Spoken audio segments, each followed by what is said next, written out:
We show relevant ads. The idea is we can make advertising useful, not just annoying.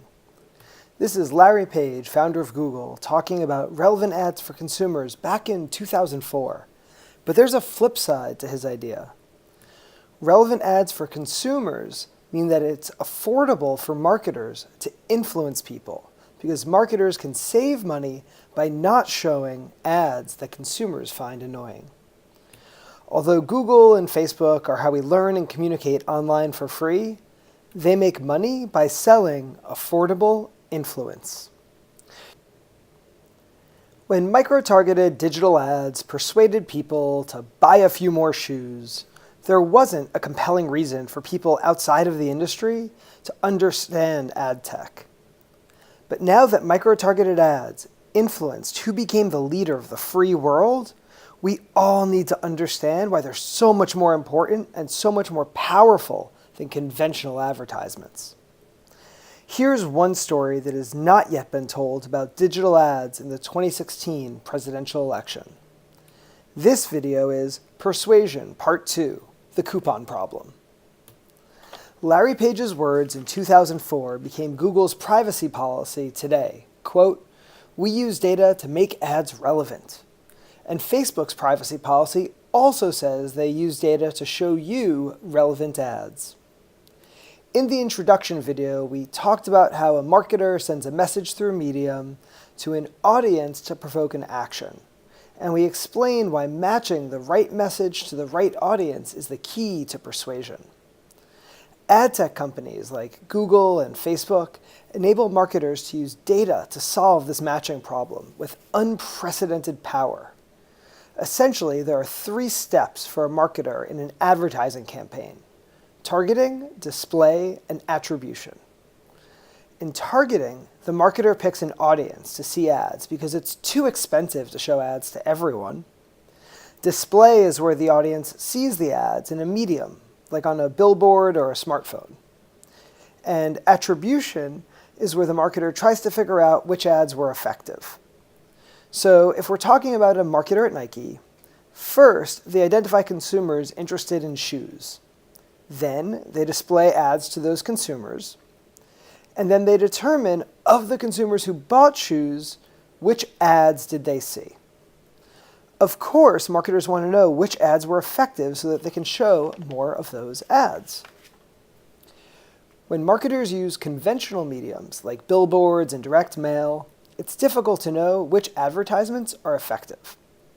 But with digital mediums, marketers can measure the effectiveness better than ever before. This is part of why marketers spent more than $70 billion on digital ads in 2016, surpassing television ads for the first time.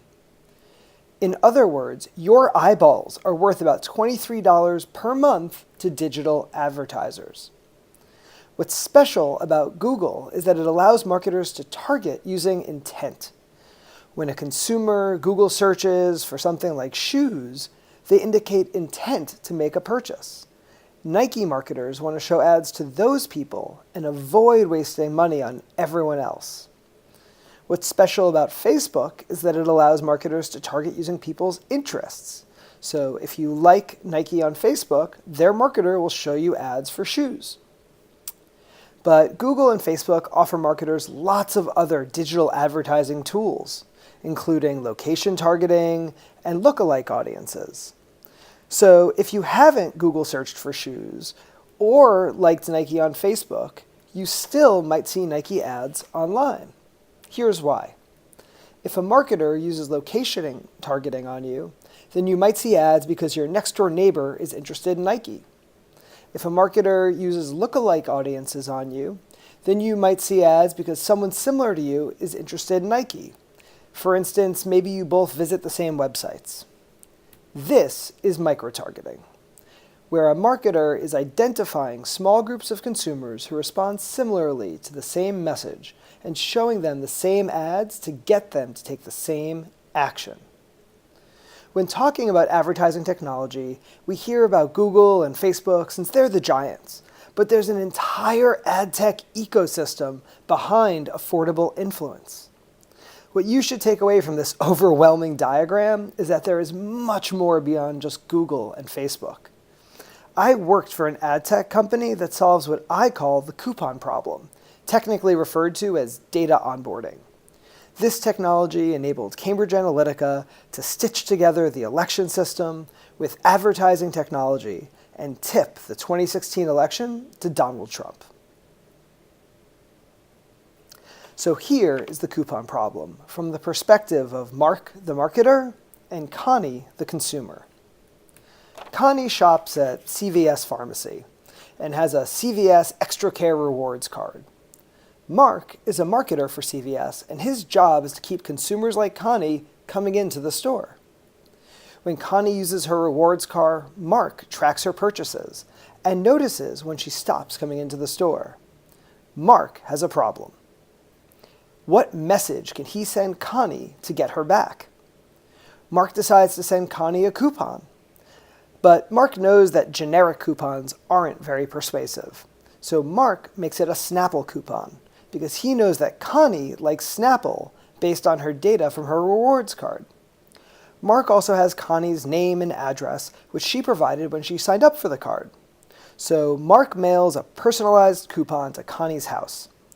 Mark's message, that Snapple coupon, provokes Connie to act, to return to CVS.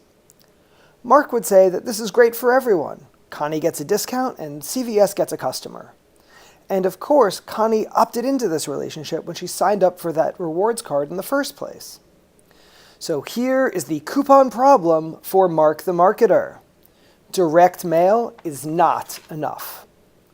Mark wants to send coupons as ads on Connie's laptop too.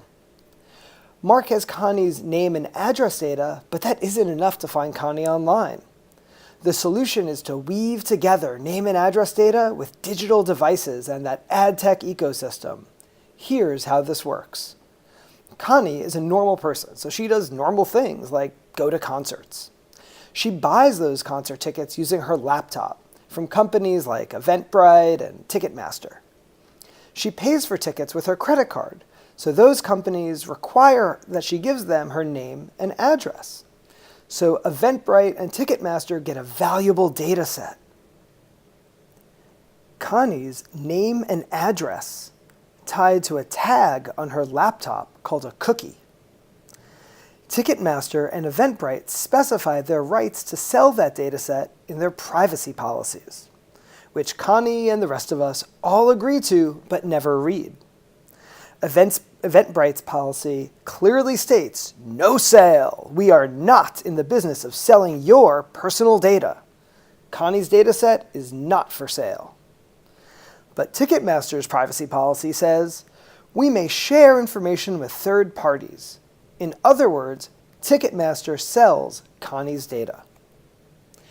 Although there are many companies like Eventbrite that don't sell personal data, there are enough companies like Ticketmaster's that do. And that is the key to solving the coupon problem.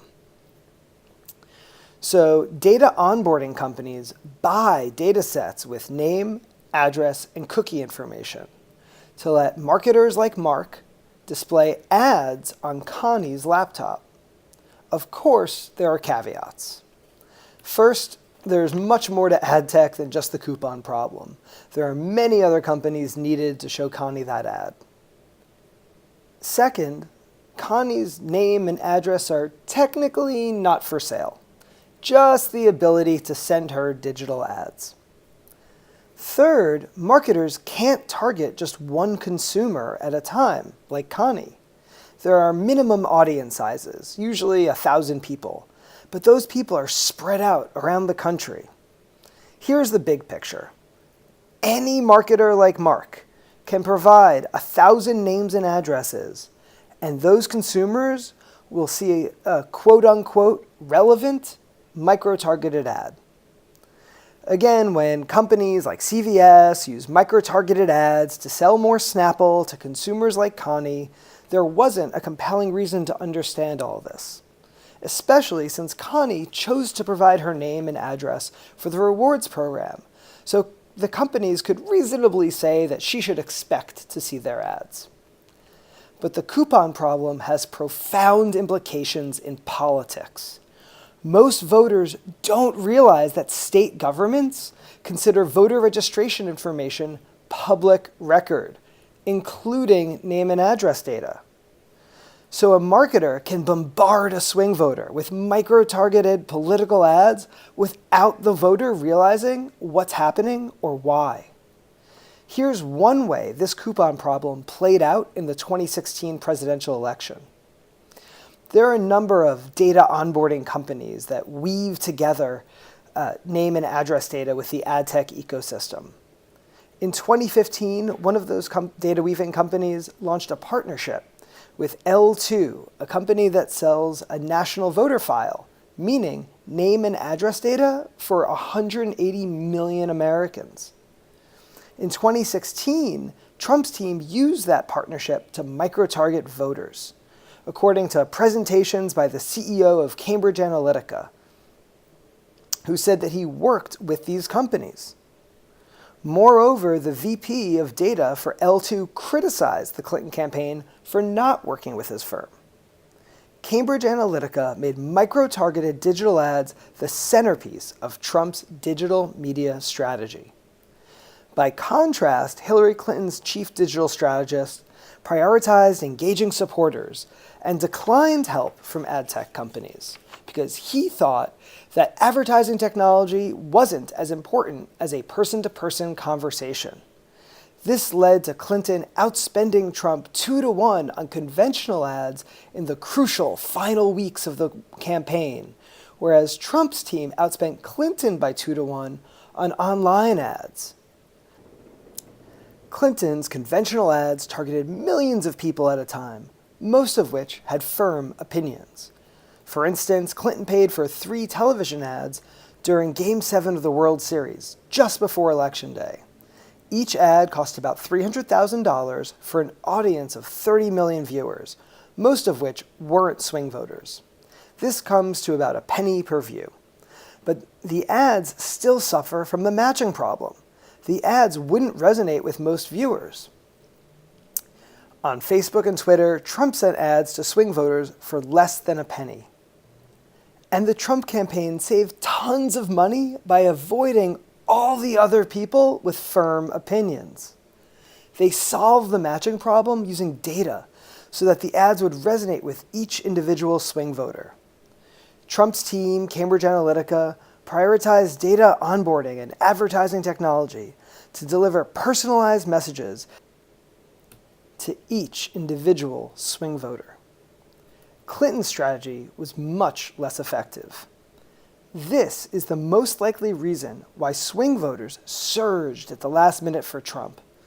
The pollsters couldn't account for this, so they failed to predict Trump's victory. And all of us were surprised by the outcome of the 2016 U.S. presidential election.